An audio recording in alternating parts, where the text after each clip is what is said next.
boleh dipertikaikan. Fenomena ini membimbangkan masyarakat kerana ianya boleh menjejaskan reputasi negara dalam pembangunan industri halal negara dan sekaligus menghancurkan integriti syariah dalam pasaran dan penggunaan barangan halal. Sekiranya langkah-langkah pengawalan terhadap kegiatan-kegiatan tersebut tidak dilaksanakan, dikhawatiri akhirnya akan mendatangkan kerugian kepada semua pihak, termasuk pihak industri dan negara. Dan untuk memberi penjelasan berhubung isu ini, kami menjemput Presiden PEHMA Dr. Lokman Abdul Rahman ke studio. Terima kasih Doktor kerana sudi bersama kami di Nasional 1. Terima kasih. Dan Doktor, kita teruskan sahaja dengan kes-kes penawaran bufet berbuka puasa yang tidak disahkan halal ini. Adakah ia mempunyai agenda tersendiri bagi mengelirukan umat Muslim ataupun ia dilakukan secara tidak sengaja berikutan kurangnya pengetahuan mereka dalam bidang itu sendiri? Ya, Assalamualaikum warahmatullahi dan salam Ramadan. Terima kasih pada Fiona sebagai DJ pada petang ini. Dan memanglah sepatutnya kepada pengusaha-pengusaha restoran dan hotel dan juga pengusaha-pengusaha lain selain daripada restoran dan hotel, mereka sebagai pengeluar ataupun sebagai pihak yang melaksanakan perniagaan semestinya mengetahui tanggungjawab sebagai pengeluar, penjual dan juga sebagai peniaga. Dan apabila terlibat dengan perniagaan, mereka hendaklah memahami apa peranan dan tanggungjawab kepada masyarakat. Dan berkaitan tentang bufet Ramadan ini secara khusus, Fiona, di bulan Ramadan dan bulan puasa, apa juga perkataan yang digunakan yang berkaitan dengan kepentingan halal ini, pengusaha hendaklah memastikan bahawa yang disediakan, yang dijual untuk dihidangkan adalah mesti halal menepati kaedah syariah. Oleh itu, sama ada mereka tahu atau tidak tahu, tidak ada alasan. Kejahilan terhadap undang-undang tidak bermakna membenarkan kesalahan mereka lakukan, kerana mereka menjual ini adalah di bulan Ramadan dan menggunakan perkataan berkaitan dengan umat Islam atau orang Islam. Oleh itu, perkataan Ramadan secara khususnya iaitu bufet Ramadan ataupun bulan puasa itu berkaitan dengan berkaitan langsung dengan orang Islam. Sebab bulan ini adalah spesifik dan terdapat dalam Quran, Syahrul Ramadan allazi unzila fihi Quran. Perkataan Ramadan itu secara jelas dijatuhkan dalam Quran, dan Ramadan itulah umat Islam berpuasa. Jadi sekarang ni pihak hotel, pengusaha sama ada restoran dan sebagainya yang menghidangkan makanan yang menggunakan berbuka puasa ataupun bufet Ramadan, bermakna secara otomatik mereka telah menyediakan makanan halal secara otomatik yang dipahami oleh masyarakat, kerana mereka telah menghidangkan makanan untuk umat Islam dan secara khusus di bulan Ramadan. Jadi alasan mereka mengatakan bahawa mereka tidak tahu bahawa mereka boleh atau tidak boleh menggunakan bufet Ramadan ataupun perkataan berpuasa, tidak ada alasan. Sebab itulah mereka mesti mengetahui sebelum menggunakan perkataan bufet Ramadan ataupun menggunakan perkataan untuk berbuka puasa, mereka mesti memastikan bahawa yang disahkan halal terlebih dahulu sebelum dihidangkan, sebelum dipromosikan kepada masyarakat awam. Kalau tak, mereka telah menipu pengguna ataupun masyarakat yang akan mengunjungi restoran dan hotel mereka. Kerana untuk mendapatkan sijil itu, mereka sudah tahu peraturan yang perlu diikut. Baik, dan ada juga sesetengah syarikat yang mendapatkan hikmat nasihat halal yang boleh membantu dalam proses mereka untuk dapat sijil halal itu tanpa mengira latar belakang syarikat itu sendiri pula. Itu bagaimana? Ya, betul. Ini pun satu hal yang melibatkan konsultasi atau konsultan. Sepatutnya yang ingin melaksanakan konsultasi tidak ada masalah. Cuma apakah mereka memahami asas-asas yang melibatkan persetujuan halal itu sendiri, syariah mereka, atau melibatkan konsep fiqh dan syariah. Yang kedua, prosedur persetujuan halal yang dikeluarkan oleh JAKIM dan juga yang dilaksanakan oleh Majlis Agama Islam Negeri di bawah JAIN itu sendiri. Jadi jika sekiranya yang melaksanakan konsultasi ini tidak faham syariah, fiqh dan juga melibatkan prosedur dan standard yang dikeluarkan oleh pihak JAKIM, mana mungkin mereka mampu memberi konsultasi yang tepat sehingga pihak pengusaha dapat memahami dan melaksanakan dalam industri mereka ataupun di premis makanan mereka. Oleh itulah saya menasihatkan sebagai Persatuan Eksekutif Halal Malaysia, PEHMA, supaya mana-mana pihak yang ingin menawarkan konsultasi mestilah memahami prosedur itu sendiri sehingga janganlah menipu para pengusaha dan yang akhirnya pengusaha sendiri tertipu dengan konsultasi mereka.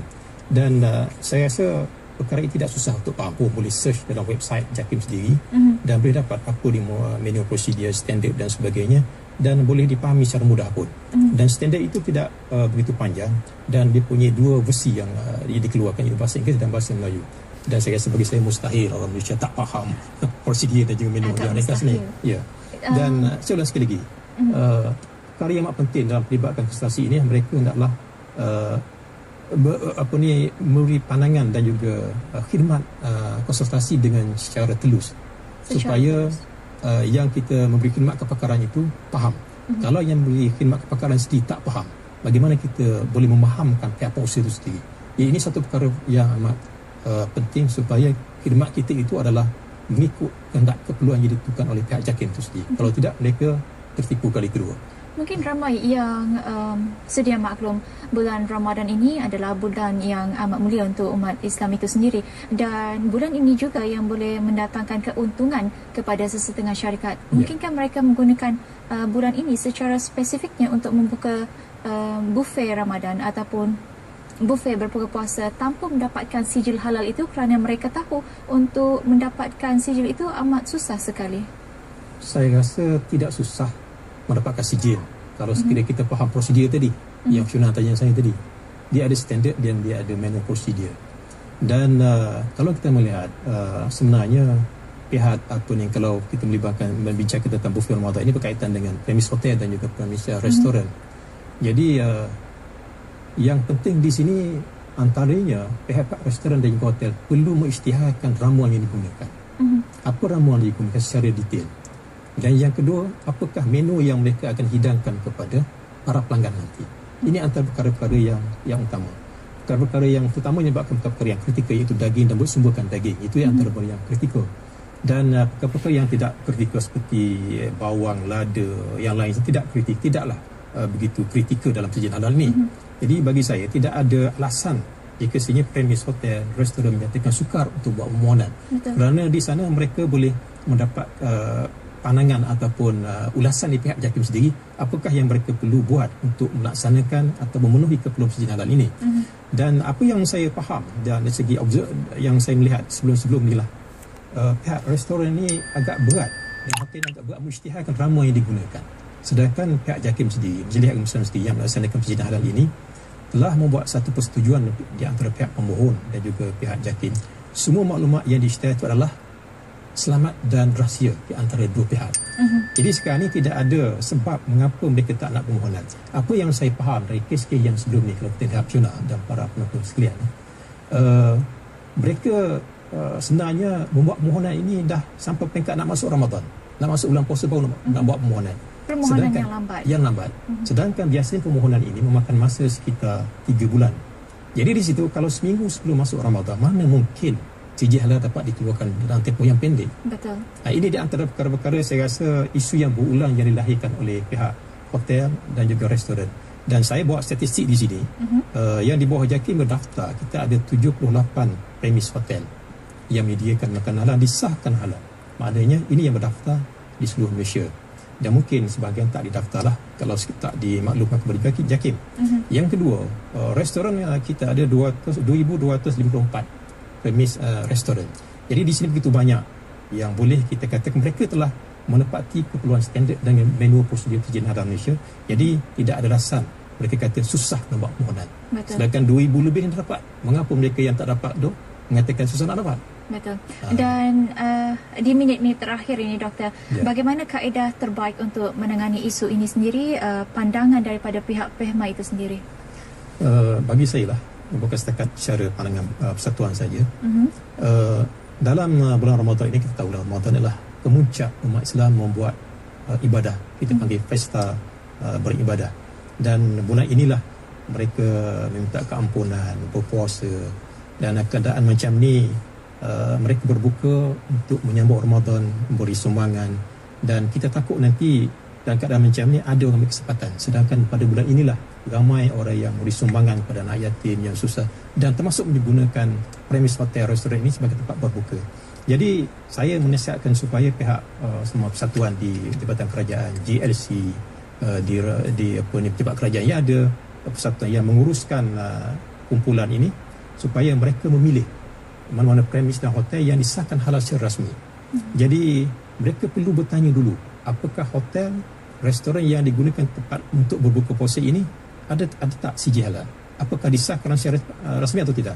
Kalau sekiranya tidak ada sijil halal, pastikan premis-premis yang tidak ada sijil halal itu masih menepati keperluan syariah. Dan saya rasa boleh dapat banyak restoran premis yang dikendalikan oleh orang Islam, dimiliki oleh Islam yang menghidangkan makanan halal. Betul. Walaupun masih belum disahkan halal, cuma masih lagi disahkan secara rasmi saja. Jadi itu belum jadi pilihan. Jadi di sini para pengguna dan para yang penganjur-penganjur ini, khususnya pengguna Muslim ini, antara yang penting adalah menggunakan hak kita sebagai pengguna. Kita kena tanya di manakah hotel yang disahkan halal. Kita kena tanya. Yang kedua, hak mereka adalah perlu mendapatkan maklumat daripada pihak premis itu sendiri, hotel, restoran. Jadi jangan takut tanya. Masalah budaya orang Melayu ni, budaya di Malaysia ni, berat mulut nak tanya. Patut kena tanya. Betul. Yang kedua, yang ketiga, kita dilindungi hak di segi undang-undang. Maknanya kita mendapatkan maklumat sendiri. Kalau kita sekiranya maklumat ataupun bahan yang kita dapati di pasaran dihidangkan tidak mengikut syariah, kita dilindungi oleh undang-undang. Jadi jangan takut menyatakan hak kita.